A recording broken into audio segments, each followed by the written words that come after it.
Debates, and I encounter this with people a lot, is they often think I'm a conservative or a libertarian, and I say I'm neither of those things, and they'll say, well, they'll point to people who are libertarian or who describe themselves as conservative or libertarian and say, well, that guy says he's an Ayn Rand fan, so that guy says he's an Ayn Rand fan, what's the deal? And I point out to them that those categories are just not at all helpful.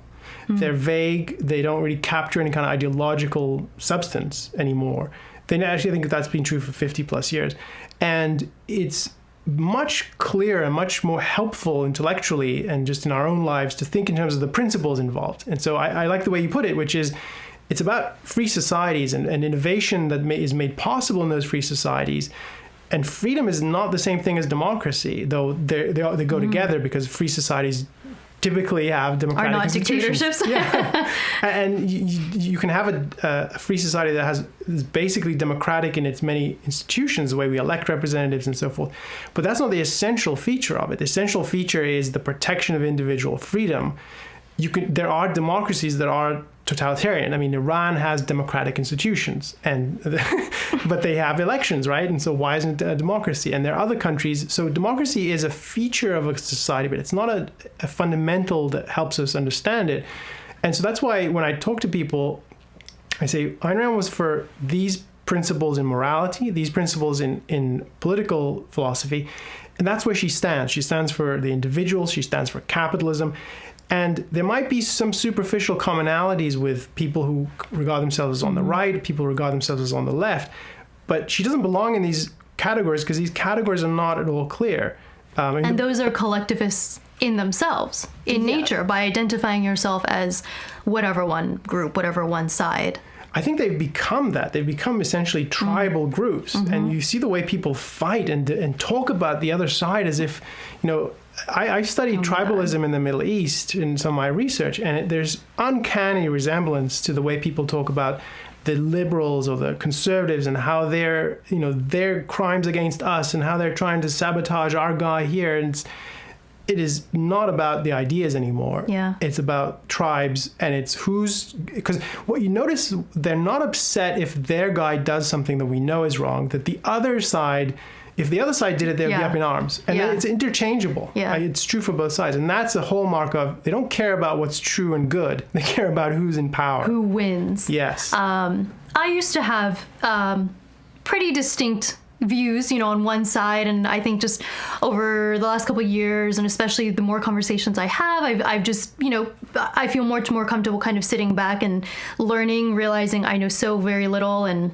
but kind of taking that step back and kind of looking out at, I don't want to say I'm like looking, I have an outside perspective, but kind of compared to what I was before.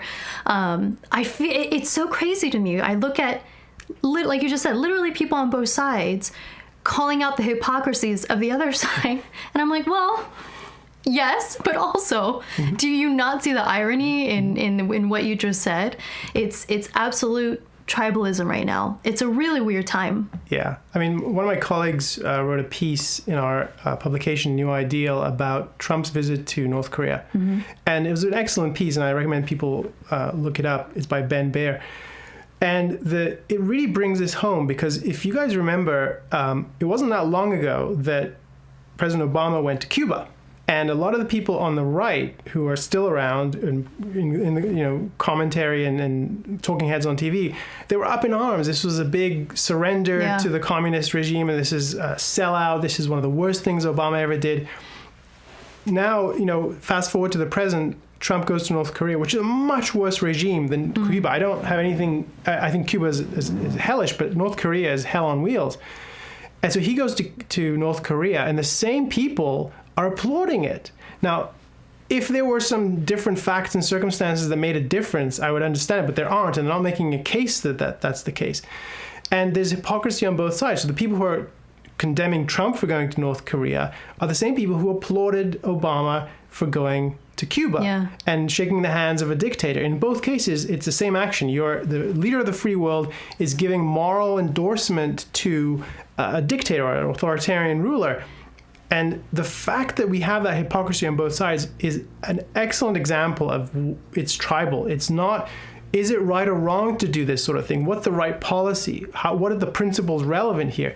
Instead, it's, well, if Trump does it, it's good. Right. If Obama and does it, immediately, right away. And it's, I think especially now with social media, I mean, people are just going off headlines. They're not even reading the facts, the actual article. Like, you can read the article and disagree with it, but they're not even doing that.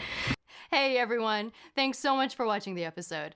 If you're interested in contributing to the conversation and supporting the show, there's 2 easy things you can do. 1, click subscribe, and 2, visit our Patreon page where you get exclusive access to the Exploring Minds community.